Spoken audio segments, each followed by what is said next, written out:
A maid with a black card. She'll probably just buy sacks of rice. Vanessa sneered the banquet hall, erupting in laughter, mocking Elena Ramos, as Alexander Drake handed each woman a card. Vanessa, Bianca, and Serena flaunted designer bags, supercars, and million-dollar contracts, each confident of victory. Elena quietly set down a few small bags ridiculed as cheap junk. But when Alexander revealed the transactions, the room froze. She had donated nearly $10 million to save children with cancer, turning humiliation into a shock of humanity that made even the billionaire bow his head. Elena stood there, her hands steady, clutching the edge of her plain cotton skirt. The room's laughter still echoed sharp and jagged, like glass breaking in slow motion. She didn't flinch, didn't look away, but her fingers tightened just enough to show the weight of it all. 3 years ago, she'd stood in a hospital hallway watching her mother's hands tremble as they signed over the last of their savings for a treatment that never came. The memory hit her now, not as a thought, but as a physical thing. Her shoulders stiffened, her breath caught. Vanessa's voice cut through again, loud and syrupy, dripping with fake pity. "Oh, honey, did you get lost on your way to the dollar store?" The crowd snickered their eyes, darting between Elena's faded sneakers and the glittering heels of the women beside her. Elena's lips parted, but no words came. She just looked at Vanessa, her gaze steady, like she was seeing right through her. The room didn't notice the shift, but something in Vanessa's smirk faltered just for a second. Before we go further, if this story's hitting you, grab your phone real quick. Hit that like button, drop a comment below, and subscribe to the channel. It means the world to keep sharing stories like Elena's, stories that remind us who we are. All right, let's keep going. The banquet hall was massive, all gold chandeliers and marble floors, the kind of place that screamed money. Alexander Drake stood at the head of the room, his tailored suit sharp enough to cut his smile cold and calculated. He was 42 with salt and pepper hair and eyes that didn't miss a thing. He loved games like this, testing people, watching them squirm under the weight of his wealth. He'd invited 4 women to his mansion, handed each a limitless black card and said, "Buy whatever you want in 24 hours. I'll judge you by your choices." Vanessa, Bianca, and Serena had practically glowed when they got their cards, their hands itching to spend. Elena, though, she just nodded, slipped the card into her bag, and said nothing. Now, hours later, the room was packed with Drake's guests, investors, socialites, media types, all waiting to see what the women brought back. As the crowd settled, a waiter in a crisp white jacket approached Elena, his tray wobbling slightly. He leaned in, his voice low, almost apologetic. "Ma'am, you're standing in the reserved section. Could you move to the back?" The room caught the exchange, and a ripple of snickers spread. Vanessa raised an eyebrow, her voice loud enough to carry. Even the staff knows she doesn't belong here. Elena's eyes flicked to the waiter, then to the sign marking the VIP area. She stepped back, her sneakers silent, but her fingers brushed the edge of her bag, a small, deliberate motion. The waiter hesitated, his face flushing like he had realized something was off. He stammered, I didn't mean," but Elena just nodded, her expression calm, and moved to the side, her posture straight as ever. Vanessa strutted in first, her arms loaded with glossy shopping bags, the kind with logos that screamed status. She was 30, a model who lived for camera flashes and red carpets. Her blonde hair swept into a perfect updo. "This," she said, dropping a Hermes bag onto the table with a dramatic flourish, "is billionaire-level class." The crowd murmured approval, their eyes glinting with envy. Vanessa turned to Elena, who stood quietly by the wall, and smirked. "What did you get, sweetheart?" "A new mop." The laughter came again, louder this time, a wave that seemed to push Elena further into the corner. She didn't move, didn't answer. Her hands stayed folded, but her jaw tightened just enough to notice. A woman in the crowd, draped in pearls, leaned toward her friend and whispered, "She's so out of place, it's almost sad." Elena's eyes flicked to the woman, then away, her fingers smoothing the strap of her bag. Bianca was next, striding in with the confidence of someone who'd never lost a deal. At 28, she was a businesswoman who wore ambition like a second skin, her sharp blazer and stilettos screaming power. She slapped a stack of contracts onto the table, her voice crisp. "I turned your money into power, Alexander. Stocks, investments, a new merger. That's what a real partner does." She shot a glance at Elena, her lips curling. Not like some people who probably spent it on clearance rack trash. The crowd chuckled a few, clapping for Bianca's hustle. Elena's eyes flicked to the contracts, then back to the floor. She shifted her weight, her sneakers scuffing faintly against the marble, but she stayed silent. A man in a tuxedo nearby muttered, "She's got no business here," and Elena's hand paused on her bag, her fingers curling slightly, but her face remained still. Serena swept in last, her phone already out, filming every step for her millions of followers. At 26, she was an influencer who lived for likes, her bright pink dress practically glowing under the chandeliers. "Guys, you won't believe this," she chirped into her live stream, panning to a line of sports cars parked outside the mansion's glass doors. "I got a whole fleet for the vibes. Content gold." The crowd cheered, phones snapping pictures. Then Serena turned her camera on, Elena zooming in on her plain gray sweater. And here's the maid probably buying rice and fish sauce with a black card. Can you believe it? The online comments flooded in laughing emojis, loser in all caps. Elena's cheeks flushed, but she didn't look at the camera. She just adjusted the strap of her small canvas bag, her movements slow and deliberate. A teenage girl in the crowd snapping photos giggled and said, "She looks like my mom's cleaning lady." Elena's turn came and the room hushed, not out of respect, but curiosity, like watching a train wreck. She stepped forward of her sneakers quiet against the floor and set 3 small bags on the table. No logos, no flash, just plain brown paper. The crowd leaned in expecting a punchline. Vanessa snorted loud enough for everyone to hear. "What's in there?" "Socks from the thrift store." Bianca leaned back, arms crossed, her smile sharp. "This ought to be good." Serena kept filming, her voice mocking.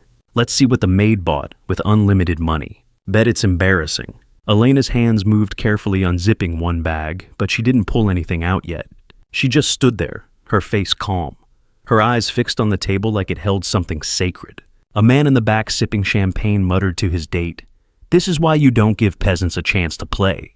The first bag opened, and out came a stack of children's books, their covers bright with cartoons. The second had pencils, notebooks, and crayons, the kind you'd see in a kindergarten classroom. The third held bottles of medicine, small and unassuming. The room erupted in laughter louder than before, the kind that stings. Vanessa waved a hand, her diamond bracelet flashing. "Oh my God, she bought kids' toys?" With a black card. Bianca shook her head, her voice dripping with disdain. "You're supposed to impress a billionaire, not shop for a charity bazaar." Serena's live stream lit up with comments. "What a joke, total fail." Elena's fingers brushed the edge of a book, her touch gentle, but she didn't speak. The crowd's laughter grew sharper, colder, like they were punishing her for daring to stand there. A woman in a sequined gown leaned forward, of her voice loud. Did she think this was a school supply drive? As the laughter swelled, a young server, barely 20, dropped a glass, the shatter cutting through the noise. All eyes turned to him, and he froze, his face red. Vanessa snapped, "Careful, kid, or you'll be out of a job like her." The crowd laughed again, but Elena stepped forward, kneeling to pick up the shards before the boy could. Her hands moved quickly, gathering the glass into a napkin, her eyes meeting his for a brief moment. The server mumbled, "Thank you," his voice barely audible. Elena nodded, standing smoothly, and set the napkin on a tray, her movements calm but deliberate. The crowd's laughter faltered, a few guests exchanging glances. Vanessa's smile tightened, her fingers twitching on her bag. The server slipped away, but his eyes lingered on Elena like he'd seen something the others hadn't. Alexander raised a hand, and the room quieted, though the tension hung heavy. He leaned forward, his eyes narrowing. "Elena, what did you buy?" His voice wasn't cruel, but it wasn't kind, either just curious, like he was studying a puzzle. Elena looked up, her brown eyes steady, and spoke softly. "I paid hospital bills for kids with cancer at the local charity clinic." The words landed like a stone in still water. The room froze, a few gasps, breaking the silence.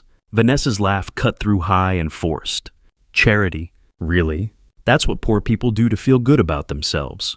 Bianca rolled her eyes, her voice sharp. "A billionaire's partner needs to think bigger, not waste money on nobodies." Serena's phone stayed up, her followers spamming lame. "Total loser." A guest in a velvet jacket whispered to his neighbor, "She's trying too hard to be a saint." Elena didn't flinch. She just looked at Vanessa, then Bianca, then Serena, her gaze moving slow and deliberate.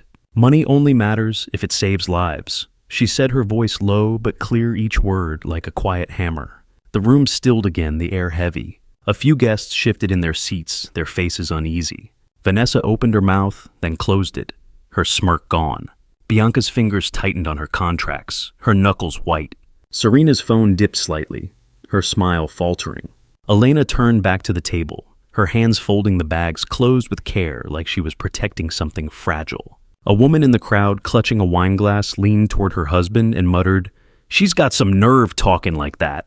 Years ago, Elena had sat in a cramped waiting room, her mother's hand cold in hers, as a doctor explained why the treatment was too expensive. The chairs were hard, the air smelled of antiseptic, and the clock on the wall ticked too loud. Elena had been 18, her hair pulled back in a messy bun, her eyes red from crying. Her mother had whispered, "It's okay, mija," but it wasn't. The debt had crushed them, and when her mother passed, Elena carried it alone, working as a maid to keep her family's home. Now, standing in this glittering hall, the memory flickered not in her words, but in the way her fingers lingered on the medicine bottles, the way her shoulders squared against the laughter. A guest nearby, an older man with a cane, watched her closely, his eyes narrowing like he recognized something in her face. The mood in the room shifted slightly, a ripple of unease cutting through the mockery. A woman in a blue dress, one of Drake's PR team, checked her phone, her eyes widening. She leaned toward Alexander, whispering urgently, her hands gesturing to the screen. Alexander's brow furrowed, and he nodded his fingers, tapping the table. The crowd didn't notice, too busy murmuring about Elena's pathetic purchases. Vanessa stepped closer to Elena, her voice low but venomous. "You think this little act makes you special? You're still nobody." Elena's eyes met hers unflinching, and she tilted her head slightly, a small gesture that carried weight. "Nobody?" she said softly, her voice steady. Vanessa froze, her lips parting, but no words came. The crowd hushed, sensing the shift, their eyes darting between the two women. Alexander tapped his phone, his face unreadable. "Let's see the transactions," he said, his voice flat. A screen lit up behind him, numbers scrolling fast. Vanessa's purchases $2, $3 million on designer clothes and jewelry. Bianca's $4 million in stock deals. Serena's $3, $8 million on cars and camera gear. Then Elena's $9, $8 million to the children's hospital, plus rare cancer drugs flown in overnight. The room went silent, the kind of quiet that feels like the world holding its breath. Alexander's eyes widened just for a moment. "You use the card like this?" he asked, his voice softer now, almost disbelieving. Elena nodded, her hands still. "I bought nothing for myself," she said, her voice steady but quiet, like she was stating a simple fact. A young woman in the crowd, clutching a clutch purse, bit her lip, her eyes glistening. Vanessa's face twisted, her voice shrill. "She's just playing you. It's a stunt to look good." She waved her couture dress, the fabric shimmering under the lights. "This is what a billionaire's woman looks like." Bianca slammed her hand on the table, her contracts rustling. "Those kids don't add value to your empire, Alexander. She's a liability." Serena, still filming, laughed nervously. "Guys, she bought pencils for poor kids. It's cute, but it's not serious." Her followers echoed her, the comments rolling in, "Maid vibes, total scam." See? Elena's hands tightened on her bag, but her face stayed calm, her eyes fixed on a point past the crowd, like she was seeing something they couldn't. A man in a suit standing near the back pulled out his phone, his fingers typing quickly like he was checking something. The screen flickered again and a new image appeared. A photo of Elena younger standing outside the same hospital she donated to. She was in a maid's uniform, handing a check to a doctor, her face tired but determined. The crowd murmured, confused, as the image zoomed in, showing the check's amount, $500, her entire paycheck. A woman in the front row gasped, her hand covering her mouth. Alexander's assistant leaned in, whispering something, and handed him a tablet. Alexander's eyes scanned it, his expression shifting to something unreadable. He looked at Elena, then back at the screen, his fingers tightening on the tablet. The crowd's whispers grew louder, a few guests pulling out their phones searching for answers. Elena stood still, her hands resting on her bags, her face calm, but her eyes sharp like she knew the tide was turning. A guest in the back, an older woman with silver hair, dabbed her eyes with a napkin. Another, a man in a suit, leaned forward, his face soft with something like respect. The room's energy shifted, the laughter dying out, replaced by murmurs. Alexander raised a hand again, silencing the crowd. He turned to his assistant, a young man in a crisp suit, and muttered something. The assistant nodded, tapping furiously on a tablet. The screen behind Alexander flickered, then lit up with a live feed. A woman in a white coat appeared, her voice trembling with gratitude. "Thanks to this donation, 300 children got life-saving surgery today. We couldn't have done it without Elena Ramos." The room gasped, a few people clapping softly, their hands hesitant. A young couple in the crowd exchanged a look, their faces softening, like they had misjudged her all along. Vanessa's face went pale, her bracelet clinking as her hand dropped. Bianca's jaw tightened, her eyes darting to the screen, then away. Serena's phone lowered, her live stream, forgotten her followers' comments turning, "Wait, what? Is this real?" The hashtag #AngelElena started trending, the words flashing across the screen as social media caught fire. A guest, a middle-aged man with glasses, leaned toward his wife and whispered, "Did you know she was connected to the Drake Foundation?" His wife shook her head, her eyes wide. Elena stood still, her hands resting on the table, her shoulders lifting slightly like a weight was starting to fall away. A reporter in the corner, scribbling notes, looked up her pen, pausing as she watched Elena closely. Years back, Elena had walked through a hospital ward, her maid's uniform wrinkled from a double shift. She had stopped by a bed where a little boy no older than 6 clutched a worn stuffed bear. His mother had smiled at Elena, her eyes tired but warm. "You're kind to visit," she'd said, not knowing Elena had paid for his medication out of her own paycheck. That boy's laugh, weak but real, had stayed with Elena, tucked away like a secret. Now in the banquet hall, she glanced at the screen at the hospital director's grateful face, and her lips curved just barely into a smile that wasn't for the crowd. A woman in the audience, her earrings glinting, set down her wine glass, her hands trembling slightly like she'd been struck by something real. The room's mood shifted further, the murmurs growing louder. A woman in a red dress, one of Drake's investors, stood and clapped her hands steady and deliberate. Others joined the sound building, not thunderous, but real like a heartbeat. Vanessa stepped forward, her voice desperate now. "Alexander, I can do charity too. Give me another chance." She clutched her bags, her knuckles white. Bianca's voice was softer, calculated.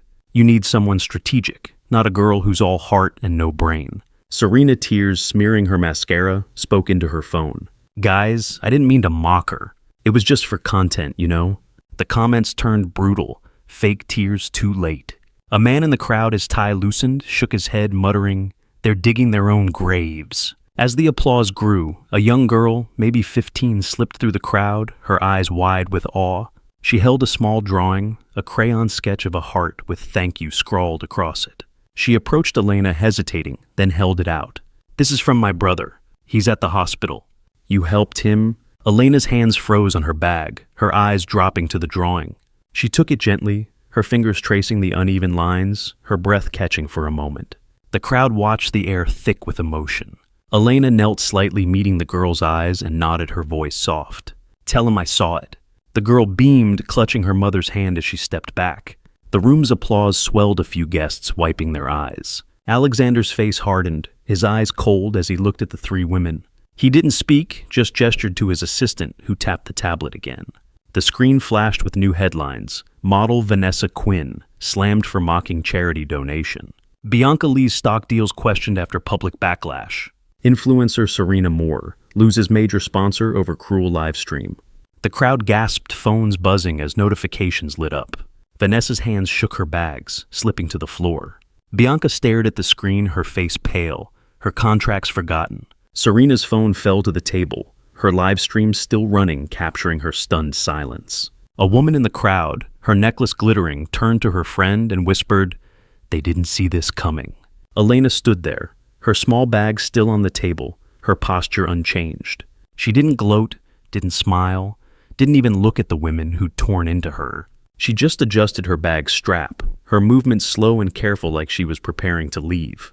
The assistant leaned toward Alexander, whispering something, and handed him a folder. Alexander opened it, his eyes scanning a single page, his expression shifting from surprise to something softer, almost reverent. He looked at Elena, then back at the folder, and nodded to himself like he'd found an answer he didn't expect. A guest nearby, an older man with a pocket square, pulled out his phone, his fingers typing quickly like he was sharing the moment with someone far away. The double doors at the end of the hall opened, and a man walked in. He was tall, in his late 40s, with a quiet presence that filled the room without effort. His suit was simple, but perfectly tailored, his face calm but commanding. The crowd parted, their whispers dying out. Vanessa's eyes widened, her breath catching. Bianca froze, her hands clutching her chair. Serena's phone slipped from her fingers, clattering to the floor. Nobody said his name, but the air changed like the room itself knew who he was. Elena's husband, Michael Ramos, stepped forward, his eyes finding hers across the crowd. He didn't smile, didn't speak, just nodded once, a gesture that carried years of trust. A woman in the back, her shawl slipping, stared at Michael, her mouth slightly open like she recognized him from somewhere. Michael walked to Elena's side, his hand brushing hers, not possessive, but steady like an anchor. The crowd watched, silent now, their phones lowered. Alexander stood, his voice low but clear. "Elena Ramos, you've shown what money can do when it's used with purpose." He pulled the black card from his pocket and held it out to her. "You're the one I want by my side." The room stirred, a few gasps, breaking the quiet. He continued, his voice steady. "From today, Elena will serve as director of the Drake Foundation." The applause started slow, then grew, filling the hall with a warmth that hadn't been there before. A young man in the crowd, his glasses fogging, slightly clapped harder, his face lit with something like pride. Vanessa's shoulders slumped, her bags scattered at her feet. She tried to speak, but the words caught her face, crumpling. Bianca stared at the floor, her contracts untouched, her ambition unraveling. Serena's live stream had stopped, her followers turning on her, the comments now praising Elena. The three women were escorted out, their heels clicking against the marble, their faces pale with the weight of their own words. Headlines kept rolling on the screen. Vanessa Quinn dropped by agency. Bianca Lee faces investor pullout. Serena Moore's brand deal canceled. The consequences weren't loud or dramatic, just the quiet truth catching up like it always does. A reporter in the corner, her notebook open, scribbled furiously, her eyes flicking to Elena with respect. Elena stood beside Michael, her hands still in his, her small bags on the table. She didn't speak, didn't need to. Her silence was louder now, a presence that filled the room. Years ago, she'd walked away from her family's estate, leaving behind the wealth and expectations, choosing a life that felt real. She'd cleaned houses, paid debts, and carried her mother's memory in every step. Now, as the crowd clapped, she glanced at Michael, her eyes soft but steady, like she'd always known who she was. A child's laugh echoed in her memory, not from the hospital, but from a park years ago, where she had pushed a swing for a neighbor's kid, her hands rough from work, but gentle. The applause faded, and the room emptied, leaving just Elena, Michael, and Alexander. The chandeliers dimmed the marble floor, reflecting the last of the light. Elena picked up her bags, her movements slow, deliberate like she was closing a chapter. Michael squeezed her hand, his touch saying everything he didn't need to say. They turned to leave her sneakers quiet against the floor, her head high. The world outside was already talking about her, the headlines spreading, the truth unfolding. A final guest lingering by the door, an older woman with a cane, nodded at Elena, her eyes warm, like she'd seen this strength before. "You've been judged before, haven't you? Looked down on, laughed at, told you didn't belong. Elena's story isn't just hers, it's yours too. You kept going, stayed quiet, held your ground. You weren't wrong. You were never alone. Where are you watching from? Leave a comment below and hit follow to walk with me through heartbreak, betrayal, and finally healing."